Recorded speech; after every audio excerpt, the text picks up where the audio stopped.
Morning America continues live from Times Square with Robin Roberts and George Stephanopoulos. And we'll have new information on postpartum dads as well here in just a few minutes. And now new information on postpartum depression. Later today, the Journal of the American Medical Association will release a study on postpartum depression in men. Juju, the focus here is on how a father's emotional ups and downs could actually affect the development of the child. Absolutely. And if you think about it, George, did you gain weight when your wife was pregnant? A little bit. Well, we know that some dads, I know my husband did, they gained sympathy weight during pregnancy. They certainly share in the stress and the sleep deprivation after bringing home a newborn. But the JAMA study points out that a new dad can easily end up feeling more like an emotional wreck than the emotional rock society expects of him.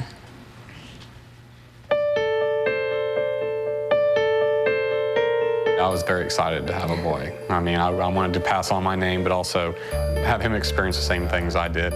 When his little bundle of joy came home from the hospital, Rob Sandler was overcome with emotion, but not the kind he expected. And it was just a feeling of really complete sadness, really deep sadness. I cried a lot, sometimes uncontrollably. I didn't sleep very well. He felt disconnected from his newborn, slammed with responsibilities, and hopelessly overwhelmed. What's worse, he felt guilty, ashamed for feeling that way. It all started to spiral out of control. I was thinking, God, this is never gonna get any better, and I'm overwhelmed, and I can't, I'm trapped. I don't know what am I supposed to do? I just want to run away.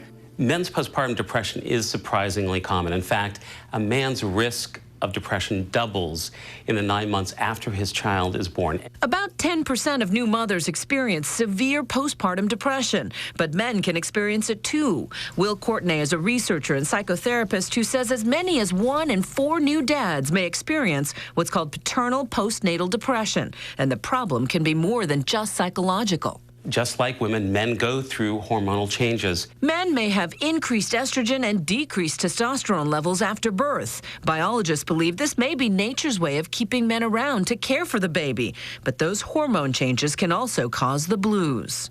There must be those women who would say, you know, how dare you as a man claim postpartum depression? We're the ones who carry the babies. There are factors that weigh on us very heavily. One is sleep deprivation, which doesn't choose a gender depending on how you work it out with your wife.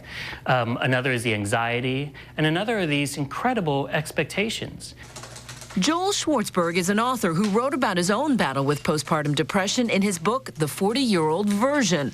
Like many dads battling postpartum depression, he never sought treatment. Eventually, he was able to bond with his children as they grew older, but his depression took a crippling toll on his marriage and was a factor in his divorce. I resented my wife at the time because she was this full-time parent who took care of the kids, who was clearly attached to them, and in some ways I felt crowded out. That created a frustration inside me and a depression inside me. This was not the way I wanted to be. You know, it was too deep.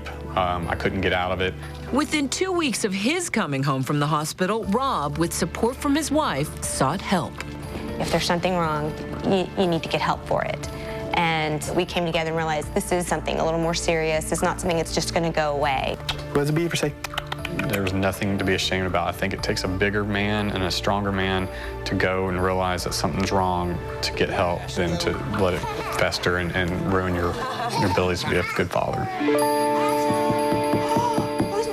Now, psychologists say the strongest predictor of men's postpartum is having a depressed partner. So if you are a new parent and you think you may be suffering from depression, for the sake of the kids, get it checked out, call a doctor, get help. Yeah, you need to be emotionally healthy for your kids to be emotionally healthy. We have a lot more on this on our website, abcnews.com.